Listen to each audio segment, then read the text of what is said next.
Bonjour à tous, j'espère que tout le monde nous entend bien. Si vous nous entendez pas, n'hésitez pas à nous le dire dans la conversation. Bienvenue à ce webinaire qui est organisé donc par l'Institut Mackenzie France. On est ravi de vous accueillir aujourd'hui pour parler d'un sujet qui, à coup sûr, va vous être présenté par vos patients dans les semaines à venir. C'est le canal lombaire étroit. Donc pour l'occasion, c'est Gabor Sagi, le directeur de l'Institut et formateur à l'Institut Mackenzie, qui partage son expertise et ses conseils sur cette thématique particulière. On va commencer d'ici 2, 3 petites minutes, le temps que tout le monde puisse se connecter. Avant de commencer, je vous rappelle que ce webinaire, il fait partie de nos actions gratuites pour partager de la connaissance et vous aider à approfondir toutes vos compétences en kinésithérapie musculo-squelettique. Et on propose, comme vous le savez, des formations certifiantes à l'Institut Mackenzie qui sont dénommées par des lettres. Le cours A pour les lombaires, le cours B pour les cervicales, le cours C pour l'approfondissement lombaire et les membres inférieurs, le cours D pour l'approfondissement cervical et les membres supérieurs, et le cours E pour les extrémités. Et puis ensuite, vous pouvez passer, après, à partir du cours D, vous pouvez passer la certification qui vous permettront de maîtriser au top la méthode Mackenzie. Vous pouvez bien sûr nous suivre sur nos réseaux sociaux si vous voulez rester connecté à toutes nos actualités. Et puis, je reprendrai peut-être la parole une petite minute après, derrière, pour vous annoncer le prochain webinaire. Et je vais laisser la parole donc à Gabor, si tu veux, Gabor, te présenter un petit coup. Et puis ensuite, tu pourras commencer ta présentation. Bonjour à tous, je suis kiné et ostéopathe, j'enseigne la méthode Mackenzie depuis 25 ans et j'ai un intérêt tout particulier et un enthousiasme tout particulier pour la connaissance autour du canal lombaire étroit que je vais essayer de partager avec vous. Donc sans plus tarder, rentrons dans le vif du sujet avec euh, hop. Donc, un mini rappel anatomique. Donc quels sont les espaces desquels on va se préoccuper pendant cette présentation? Ici, donc, vous avez le canal central que je montre ici avec mon pointeur laser, qu'on distingue de deux autres espaces qui sont d'une part le foramen intervertébral qui est entre les pédicules et puis le récessus latéral qui est la partie latérale du canal. Il peut y avoir des sténoses centrales, des sténoses foraminales et des sténoses du récessus latéral. Pourquoi, dans la biomécanique, le canal se ferme-t-il en extension et s'ouvre-t-il en flexion? Et bien, en fait, tout se passe dans les tissus mous qu'il y a entre les vertèbres et sur l'effet qu'ont les différents positionnements en flexion et en extension sur les tissus mous. Donc, si vous regardez cette vidéo, ici, vous voyez que c'est une colonne qui a été coupée en deux dans le plan sagittal. Vous avez ici le sacrum qui est fiché dans un bloc de résine. Ici se trouve L5. Et là, on voit le disque L4, L5. Et vous voyez l'annulus postérieur. Et là, derrière, on voit le ligament jaune. Si maintenant, on anime cette vidéo, allons-y. Ah, il faut que j'enlève le mode laser. Excusez-moi, petite erreur de manip. On est parti. Donc là, vous allez voir nettement que quand vous allez en flexion, l'annulus postérieur se tend et le ligament jaune se tend, ça ouvre le canal. Et inversement, quand vous allez en extension, l'anus postérieur se tasse et le ligament jaune se détend et cela ferme le canal. Ce qu'il faut vous ayez en tête, c'est que tragiquement, l'image que vous êtes en train de voir est celle de la colonne lombaire d'une jeune fille qui est morte en pleine santé discale, sans modification dégénérative, etc., à l'âge de 26 ans, mais que ces modifications seraient beaucoup, beaucoup plus marquées sur un rachis dégénératif. Maintenant, donc, quels sont les déterminants de la taille du canal? Il y a un déterminant absolument génétique.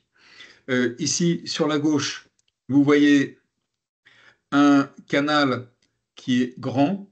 On voit que l'angle est assez fermé entre les lames et le plan sagittal. On voit qu'il y a vraiment une profondeur importante.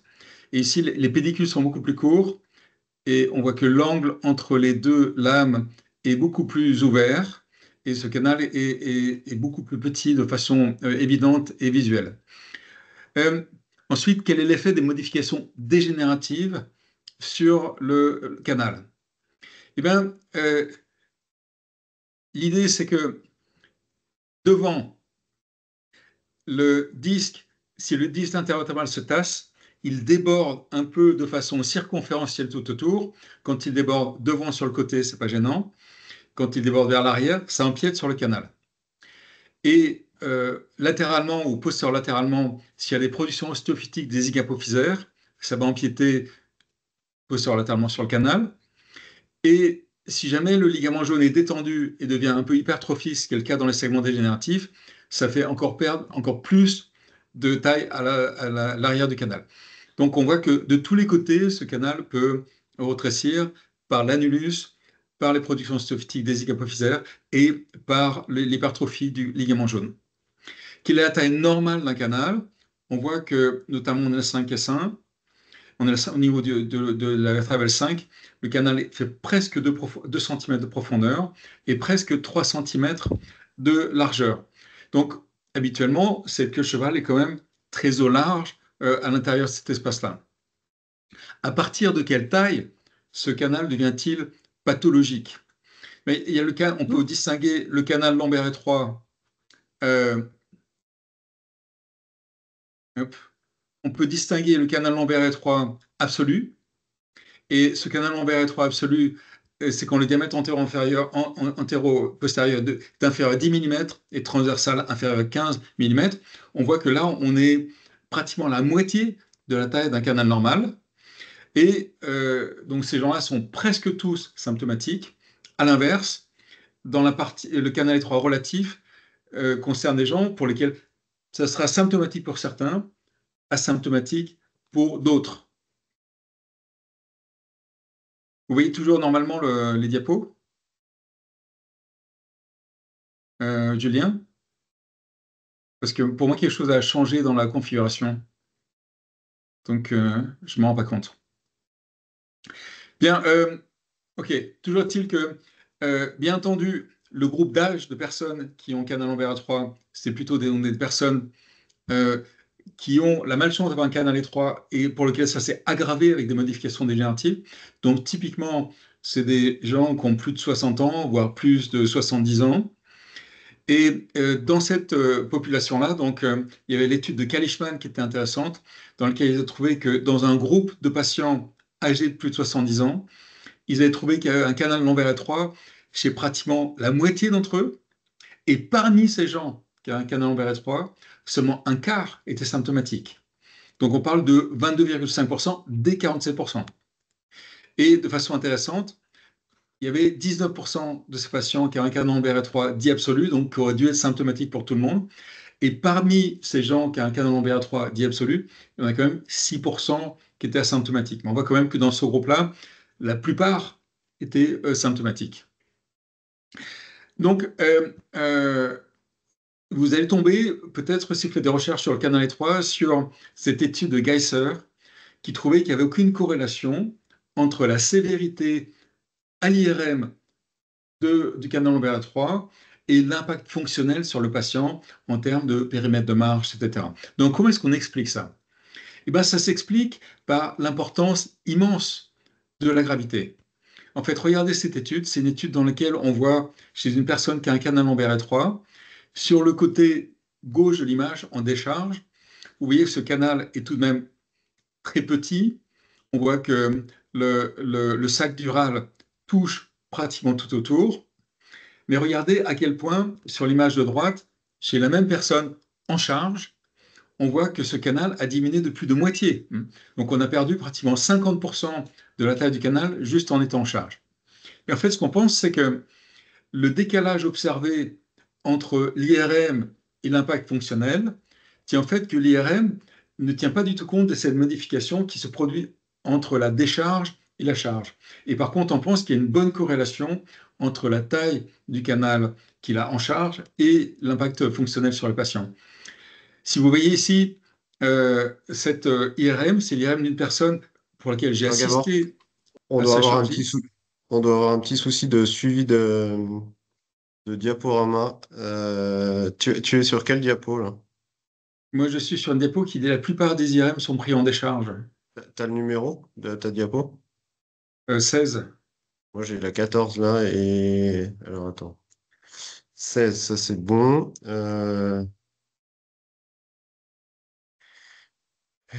Tac, tac, tac.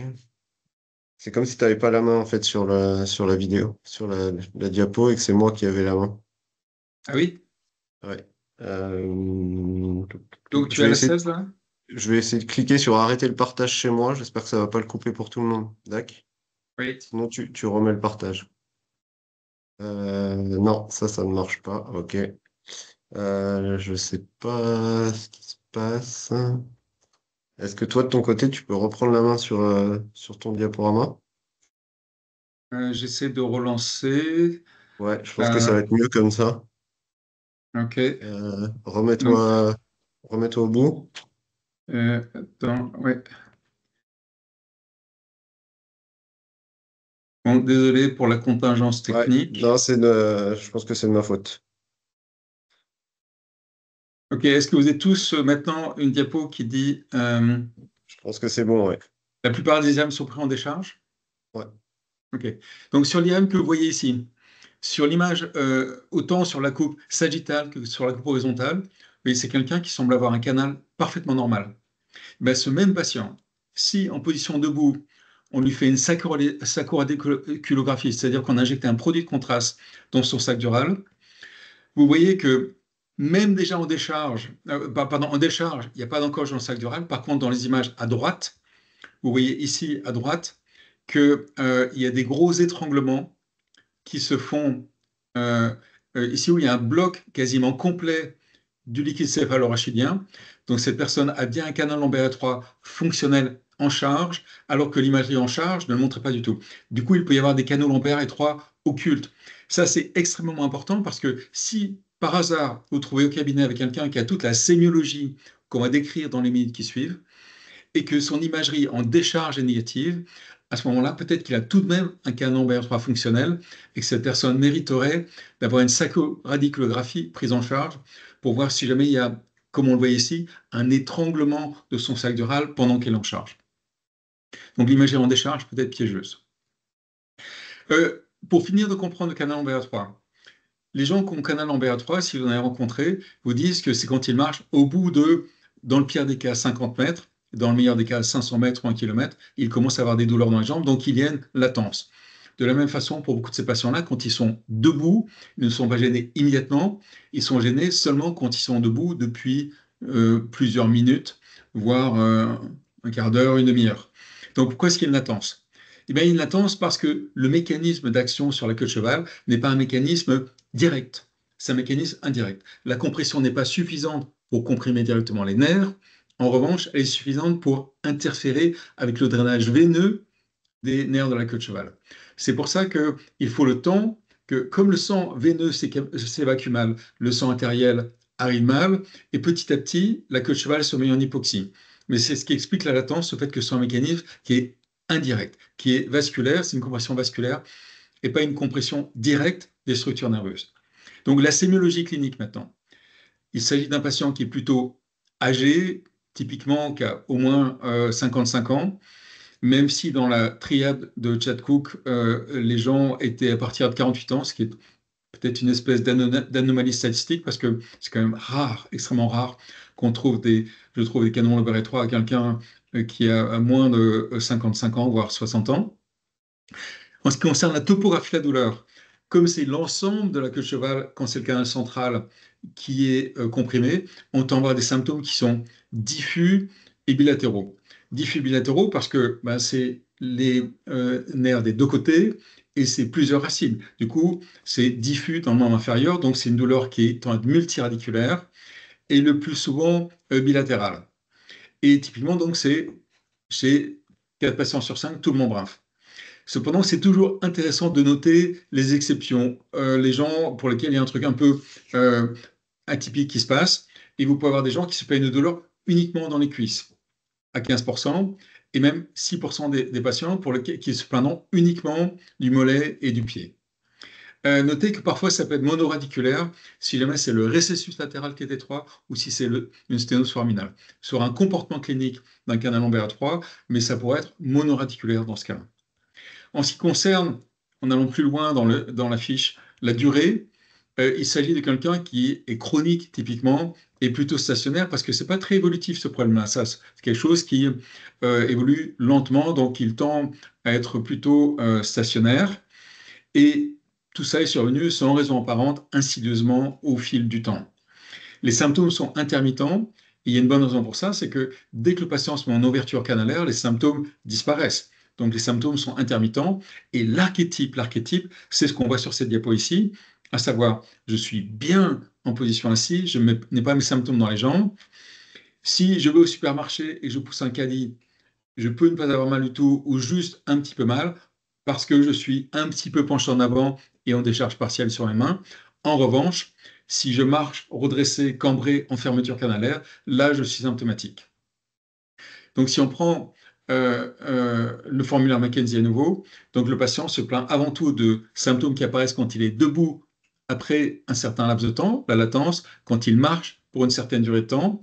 Et il peut y avoir le signe de caddie. Le patient s'étonne de pouvoir marcher seulement 100 mètres dans la rue, mais d'être capable de faire le tour de l'hypermarché quand il utilise un caddie. Si le patient vous dit que pencher il est mieux, et notamment quand je suis en train de marcher, si je m'incline en avant, eh ben, ça soulage ma douleur et je peux marcher beaucoup plus longtemps. Ça, c'est quelque chose qui a un ratio de vraisemblance élevé, comme vous pouvez le voir, de 6,4, donc qui est quasiment diagnostique. Et je pense que vous les avez tous vus, ces personnes qui marchent dans la rue, penchées en avant avec les mains dans le dos. Ben, un certain nombre de ces personnes-là ont un canal lombaire étroit et augmentent leur périmètre de marche en étant penchés en avant. Et le patient dit aussi être mieux assis, il est aussi mieux si jamais il est accroupi, il est mieux si jamais il est penché en avant. Euh, et là, il y a à nouveau une modification qui s'est faite chez moi, Julien, donc j'espère que les diapos vont continuer à passer. De mon côté, c'est bon, ça n'a rien changé. Ok. Et tu viens de voir allongé, entouré? En vert? Non, non. J'ai toujours section mieux empirée, debout, marcher, se pencher assis. Mince. On dirait qu'on s'est désynchronisé à nouveau, donc je relance et j'étais diapo 24. 25, Je vous ouais, moi prie j'avais tous 25. de m'excuser, mais je ne sais pas quel est le bug technique. Alors, autant sur le coup d'avant, c'était moi, mais Reprendre. là, sur celui-là, je ne sais pas. Oui, attendez, c'est en train de se faire et je vous présente mes excuses parce que l'heure tourne. Bien, donc on a dit pire debout, pire quand il marche. Signe du caddie. Quand il marche, si jamais il se penche en avant, il va mieux. Il est mieux assis et bien sûr, il est mieux allongé parce que dès qu'il s'allonge, il enlève l'effet de la gravité, il retrouve beaucoup de place dans son canal. Et souvent, ces patients sont mieux accroupis aussi. Donc, si on regarde le cluster de Chad Cook, il prenait un âge de plus de 48 ans, des symptômes bilatéraux, douleur dans la fesse, pire à la marche et mieux assis. Et vous voyez, si on a 4 sur 5, on a un ratio de vraisemblance positive qui est de 4,6, et si on a 5 sur 5, le diagnostic est fait. Soit dit en passant, on pourra par rapport à vos adresses mail vous faire suivre le PDF de ces diapos que je suis en train de vous passer. Pour l'examen physique maintenant, c'est quelqu'un qui tend à être en délordose parce que consciemment, inconsciemment, il a trouvé qu'en ouvrant un petit peu son canal, il pouvait avoir une meilleure endurance à la station debout et peut-être marcher plus longtemps. À l'examen neurologique, il n'est pas rare de voir des petites choses si ça dure depuis longtemps. Par exemple, de voir le réflexe aquilien aboli ou atténué des deux côtés. Parfois, il peut y avoir des petites pertes sensitives, mais qui sont dures à voir parce qu'elles sont bilatérales. Donc, à ce moment-là, il faut comparer la sensibilité des dermatomes du membrane avec celle de l'abdomen pour voir si jamais il y a une perte sensitive. En ce qui concerne les pertes d'amplitude, typiquement, ce patient a une bonne flexion, mais une perte d'extension à force de ne jamais y aller. Et quand on fait les tests des mouvements répétés, typiquement, ce qu'on va trouver, c'est que ce patient-là peut faire beaucoup de flexion en charge, en décharge, sans aucun inconvénient. En théorie, quand il fait des extensions, ça y est, hop. En théorie, quand ce patient fait des extensions, pardon, il pourrait produire dans les jambes, mais vous vous souvenez, comme une latence. Ben souvent, si vous le faites faire 5, 10, 15 extensions, ça ne suffira pas à créer la situation d'hypoxie pour la queue de cheval, donc ça ne produira pas forcément les douleurs dans le membre inférieur. Il y a un test qui était décrit dans le fait de maintenir la personne en extension jusqu'à 3 minutes, mais c'est quand même un test extrêmement inconfortable. Donc le diagnostic se fait en bonne partie à l'interrogatoire et au fait que la flexion va être sans défait. Bien, maintenant qu'on a décrit ce diagnostic clinique du canal lombaire étroit, avec en bonne partie l'interrogatoire, quelles sont les pistes de traitement conservateur qu'on va avoir pour ce patient? Eh bien, on pourrait explorer 4 pistes plus une. Donc, quelle est la première piste? Eh bien, de faire une grande quantité de flexion au patient, c'est-à-dire de lui demander de faire des genoux à la poitrine ou des flexions assises par série de 5, 10 ou 15 plusieurs fois par jour. Ça fait une forme de pompage en ouverture du canal. Alors, vous me direz pourquoi ça va améliorer ce patient? Parce que, bien entendu, vous et moi, on n'a absolument pas la capacité d'augmenter le contenant. C'est une histoire de ratio contenant-contenu. Et le contenant, vous et moi, on n'est pas capable d'aller recalibrer un canal lombaire. En revanche, de façon tout à fait pragmatique, et c'est au moins validé partiellement par une étude de Delito publiée en 2015, et on fournira les références pour ça, il y a un certain nombre de personnes qui augmentent très significativement leur périmètre de marche, qui augmentent très significativement leur endurance à la station debout, en faisant beaucoup d'activités en flexion. Et donc, ce qu'on postule dans ces cas-là, c'est que, bien sûr, on ne peut pas changer le contenant, mais est-ce qu'on peut changer le contenu? Est-ce qu'on peut obtenir que le patient, en multipliant des séquences en flexion, draine une queue de cheval qui était hyperémique et un peu édémaciée?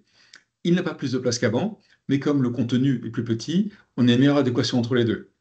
Et moi, j'ai vu déjà des gens qui double, triple ou quadruple, ou voire retrouvent un périmètre de marche normal. Tous ces gens qui peut-être sont juste un petit peu sur la limite.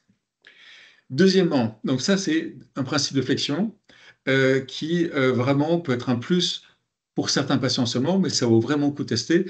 Une chose que je n'ai pas présentée, mais que le canal lombaire étroit n'est pas forcément évolutif dans le temps. Dans des études à 4 ans, il n'y en a que 30% qui se sont empirés, et il y en a même 20 à 30% qui sont mieux spontanément, qui ont amélioré leur paramètre de marche, et la plupart qui sont inchangés. Donc ça vaut vraiment, il n'y a jamais d'urgence pour opérer ces gens-là. Deuxième piste pour ces patients, le cardio. Vous vous souvenez, on a dit que c'est un mécanisme qui est indirect. Si jamais vous faites faire du cardio en flexion à vos patients, vous améliorez la perfusion de tous les tissus, y compris celle de l'intérieur du canal rachidien. Donc de ce point de vue-là, ça peut être vraiment...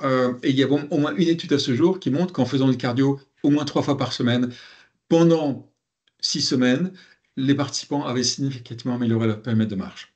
Troisièmement, beaucoup de gens qui ont un canal lombaire étroit deviennent beaucoup plus sédentaires, du coup ils perdent de la force et d'endurance dans les membres inférieurs, et ça, en retour, ça diminue aussi leur périmètre de marche. Bon, mais si jamais ces gens-là font du renfort des membres inférieurs, et là, à ce moment-là, le plus productif peut-être pour nous kinés, c'est de trouver des choses simples que la personne peut faire à la maison.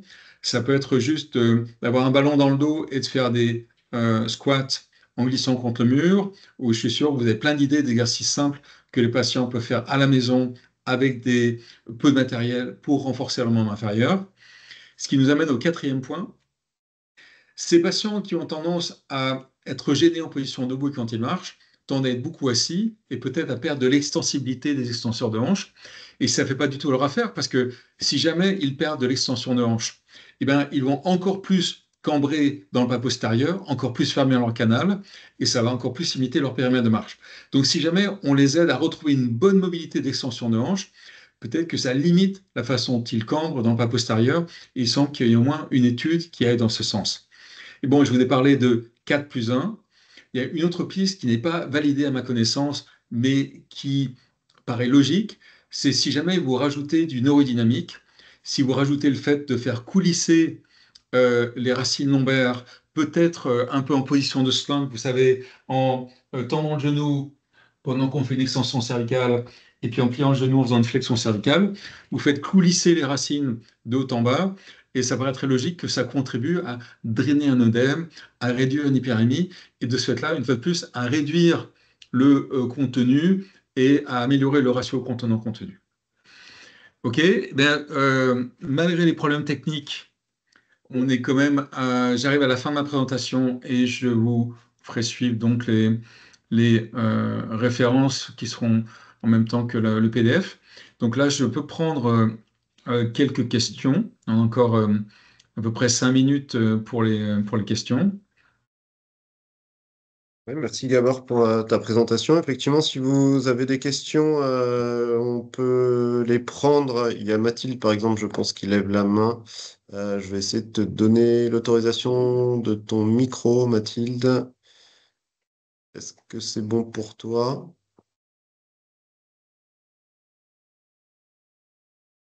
Pas sûr que ça ait marché. Est-ce que c'est mieux dans le chat?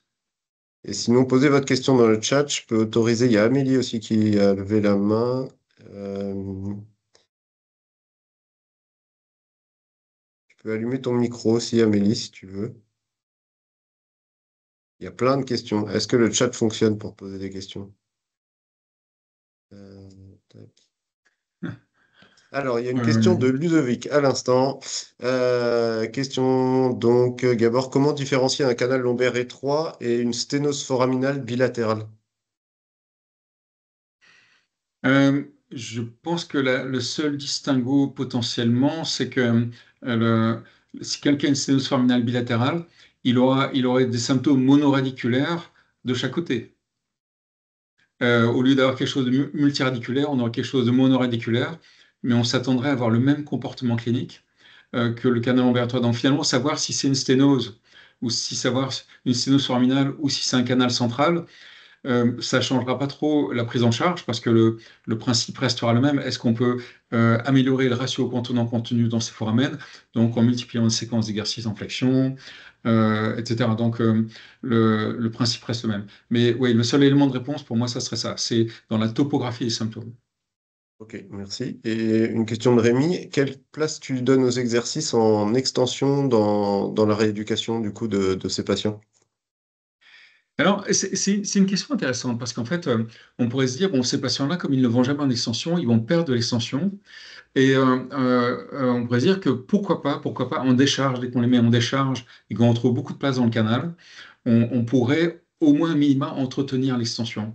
Mais clairement, ça va rien améliorer d'un point de vue symptomatique, mais peut-être ça peut au moins leur permettre de ne pas trop perdre d'amplitude d'extension, parce que s'ils sont tout le temps des lordoses en syphose, ils vont perdre de l'extension. Et, bah, un petit peu dans le continuum de cette question, il y a Joe qui demande si est-ce qu'on n'a pas un risque du coup de déclencher un dérangement postérieur à force de faire que des exercices en flexion lombaire sur ces patients, et si la réponse est oui, comment on prévient ça? C'est vraiment sur le principe quelque chose qu'on pourrait craindre, hein, pourrait craindre. Euh, En pratique, moi, étrangement, j'ai trouvé que ça se produisait pas souvent. C'est-à-dire que beaucoup de ces patients-là semblent avoir une excellente endurance à la flexion, peut-être parce qu'il s'agit de gens vraiment plus âgés, que c'est un segment dégénéré dans lequel euh, finalement le nucléus a perdu tout pouvoir d'expansion si vraiment la théorie discale du dérangement s'appliquait. Donc, du coup, j'ai pas l'impression que c'est quelque chose qui se produit en clinique. Parfois, de temps en temps, on a un patient pour lequel on peut avoir une intolérance et un canal vers 3 et un comportement dérangement postérieur. Donc, le patient est, est à ce moment-là pire en flexion, notamment pour des symptômes lombaires, et avoir cette latence, cette douleur dans les jambes quand il marche. Heureusement, c'est une configuration assez rare. Bon, et là, on va être vraiment coincé, hein. On va être vraiment Ouais. coincé avec ces gens-là. Si on a la chance que ce soit vraiment unilatéral, parfois avec des rotations, on peut les améliorer quand même un petit peu fonctionnellement. Mais bon, il faut juste admettre qu'on ne pourra pas tous les aider. Et si le patient a à la fois un comportement déroulement postérieur et un comportement de canal lombaire étroit, on va avoir deux impératifs contradictoires, on sera un peu coincé. Mais heureusement, c'est Euh, rare. C'est on va rare. prendre une dernière question qui sont deux questions qui ont été posées. Et puis pour les autres questions, Gabor, je te propose qu'on essaiera de les lister, d'y répondre dans le mail avec la diapo, si tu es d'accord. Avec plaisir, avec Ou plaisir. alors on Je fera une répondrai par vidéo. écrit à toutes les questions qu'on n'a pas pu prendre. Exactement. C'est quoi les indications chirurgicales pour toi des canaux lombaires étroits? Enfin, pour toi, ou en tout cas les recommandations. Ok. Bon, nous, on ne peut pas faire une recommandation chirurgicale, mais on peut recommander un avis chirurgical. La réflexion serait la suivante. Bon, premièrement, il y a souvent des comorbidités, donc c'est qui relativise vraiment, hein. Je pense qu'au final, si jamais on met en place les tentatives de traitement conservateur qu'on vient d'évoquer, ces quatre modalités plus une, et on se donne un peu de temps, on se donne plusieurs semaines, et si le patient n'a aucune amélioration fonctionnelle significative, et que c'est inacceptable pour lui. C'est-à-dire que vraiment, pour que la vie ait du sens pour lui, il a un périmètre de marche qui est totalement inacceptable, il a une endurance à station debout qui est inacceptable, et qu'il n'y a pas de comorbidité qui préviennent une intervention. À ce moment-là, il faut vraiment un avis chirurgical, essayer et voir avec le chirurgien. Merci Gabor, bah, il va être l'heure. Merci à tous pour votre connexion. On essaie de vous donner accès au replay prochainement. Vous aurez également donc un mail, tous ceux qui sont inscrits à ce webinaire avec les réponses aux questions. Tu as beaucoup d'applaudissements et de cœurs, Gabor. Je te félicite, c'est très joli. Merci bien. Petite info, le prochain webinaire est dans une quinzaine de jours, donc c'est le jeudi 5 décembre avec Jean-Philippe Deneville à 13 heures sur les signes modiques qui bah, fait partie des pathologies un petit peu qui nous mettent un petit peu en difficulté, comme le canal lombaire étroit dans notre pratique quotidienne. Et n'hésitez pas à vous inscrire à nos formations si le cœur vous en dit et si vous êtes motivé pour améliorer votre pratique.